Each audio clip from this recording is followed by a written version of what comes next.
Hey, good morning, Resistance Joe here. Uh, Sorry about the lighting and everything in this room and the appearance on the camera. I'm in my wife's office shooting this video today.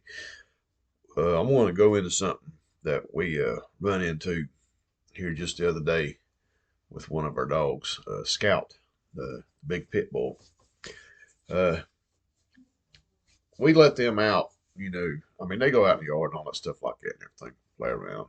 Uh, but usually when I'm at work and or got something going on in the house, the we let them go out on our back deck and they play around and each other and everything, and they have pretty good time and stuff. With that, we've we ran into a. I got something here. I'll clear it off, people.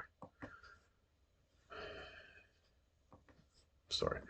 Anyway, we run into a situation that uh, I wanted to bring up and maybe get y'all to take a look at y'all's surroundings.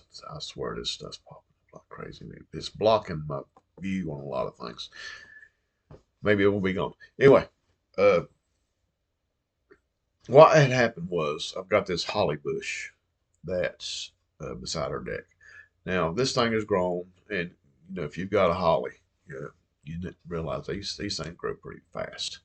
And it had got to a point where my dogs, for whatever reason, were reaching through the railings on our deck and eating on the leaves, chewing on the leaves, and stuff like that. Now, so I said right then, as soon as I get a chance, I'm gonna cut this thing back and all that stuff, get rid of it, because holly is not something dogs need to be eating.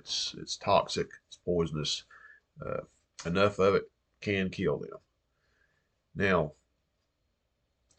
the pit apparently had got into it, and I don't know why in the world they're drawn to this thing, but it happened.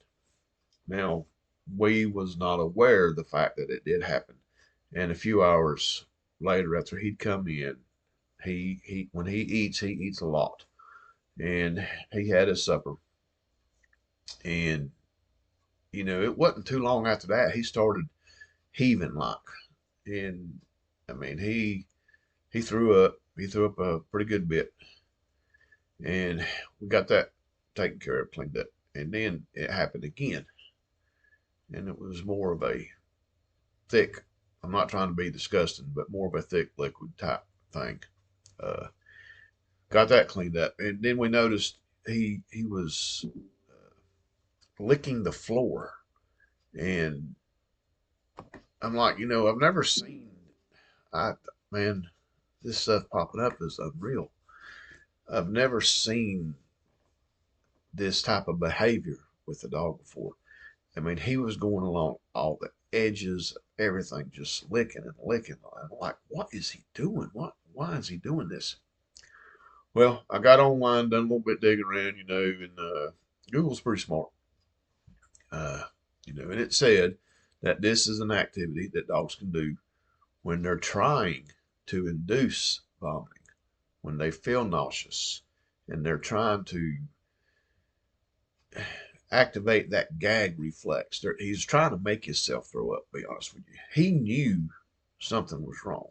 He knew he wasn't feeling right and something was wrong, and he was trying to make himself throw up. This was something that I was amazed with. I mean, I was worried about it, but I'm also not. It's just, I don't know. It's just an instinct an animal has, I reckon, and those kind of things just have always fascinated me, that they can be so in tune with their body that they know what they need to do to try to help remedy stuff. Anyway, that's beside the point. Now, this he seemed like he was okay for a little while, but he still wanted to constantly lick the floor. So he did get sick again, and it continued. So we're going on 10 o'clock at night now. He kind of got a little settled down a little bit, and he laid down. He has a certain place in the house that he goes to bed at, and that's where we was at. And we kept hearing him. He was up. He was restless. He was just, rummaging through the house. And we heard this off and on through the night. My wife got up a couple times, checked on him, got him settled back down. At 2 o'clock in the morning, I got up. I checked on him, and he was up on the couch, which we keep sheets and blankets, stuff like that on our furniture because you can't keep the animals off of it. Period. So we keep them covered so it doesn't get damaged and then pet hair all over it. Y'all know what I'm talking about. All right, that's where he's at. He was on the couch, and sitting there. I'm looking at him, and he's all balled up. He's obviously in distress. Uh, you know, so I go back in the bedroom, go to the restroom, come back out, sit there for a minute. Say, well, I'm gonna go in there with him. I went there and I got on the couch beside him and just kind of, started petting him and stuff like that. He wasn't really interested in that. But I continued on. And finally, he started calming down, settling down. He got relaxed. He finally went to sleep. I probably dozed off and on during the night. And he got to a point where he was, I don't know, just feeling a lot better. The next morning, he was like a whole new dog. He was up. He was playing around. So apparently, he had projected enough of this stuff out to alleviate whatever it was. I'm almost sure it was the holly leaves. I never found none in the vomit, but I didn't really look either. To be honest with you, because I know sometimes dogs do get sick, and it's a natural thing, and it happens.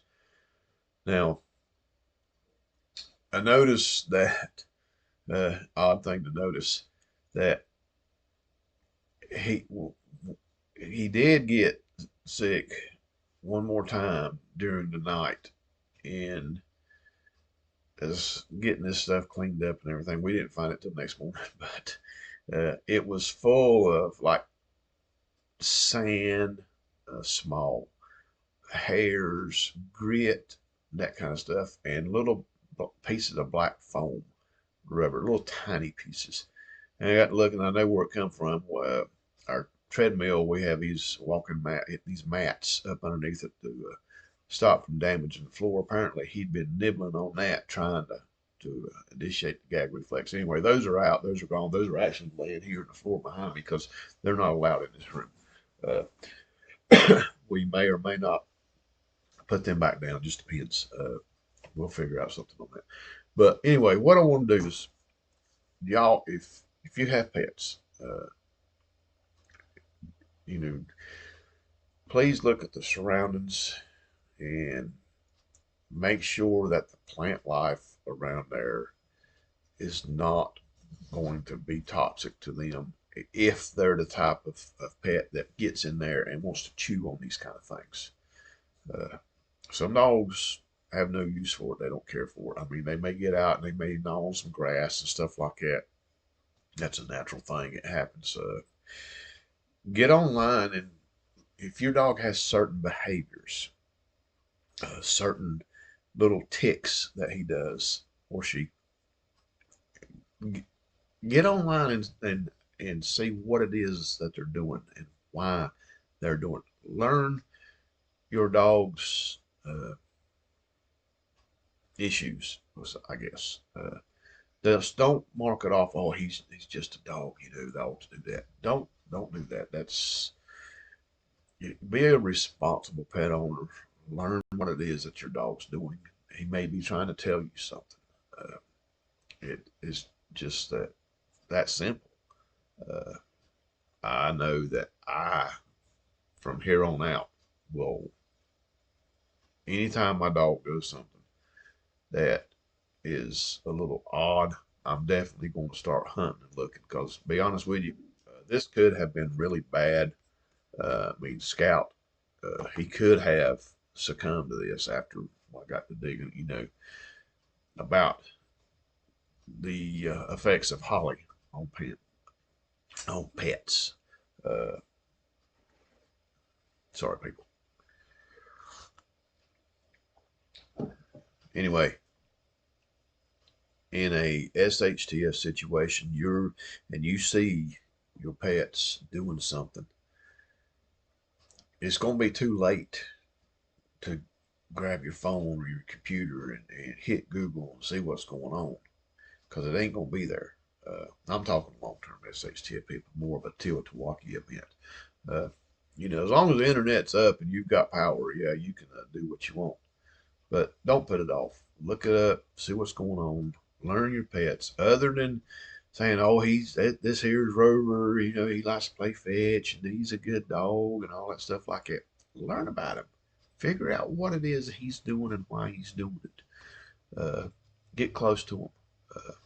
I mean, I know our pet Scout, in before he was even a year old, he actually saved me and my wife's life.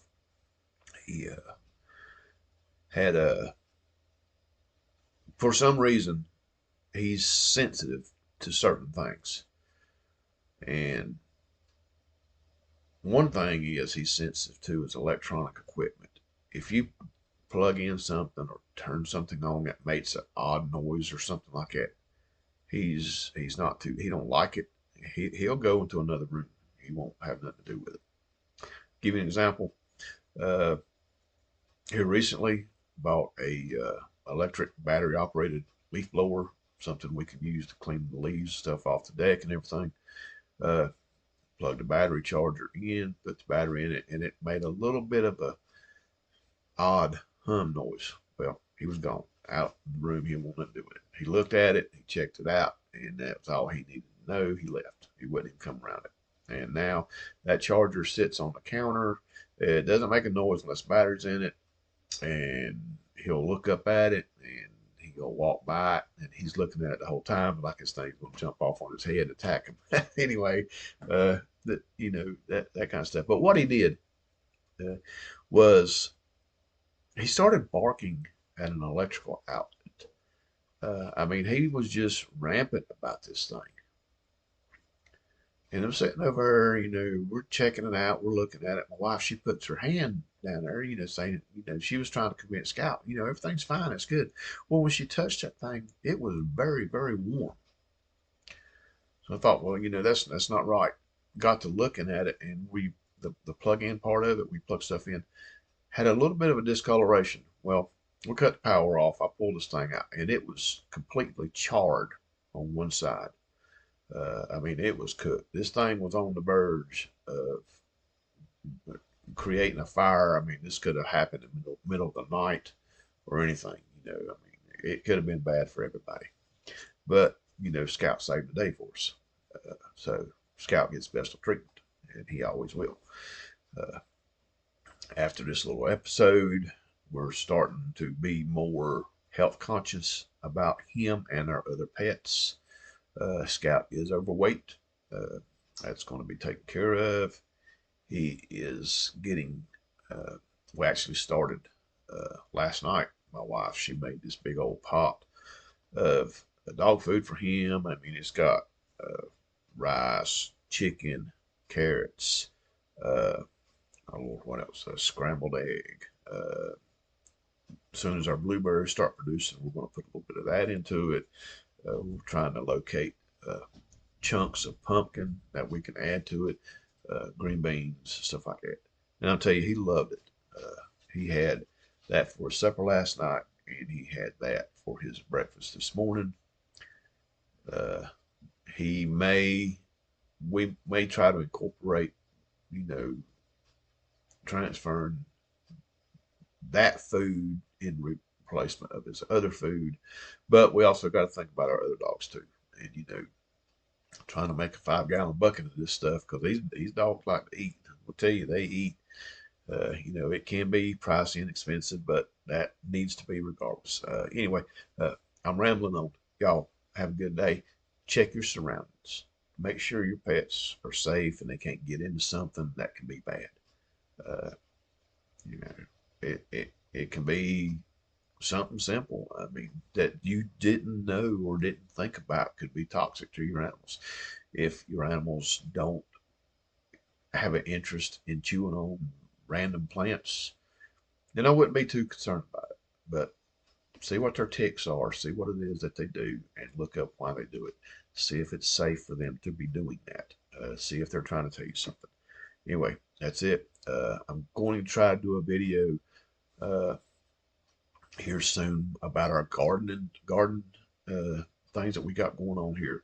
Uh, we've done some big changes this year, uh, and we have been spending a lot of time on this and working on it. But we've made some really good progress this year, and I want to share that with y'all. So that's it for now. Y'all be good. Stay low, stay ready.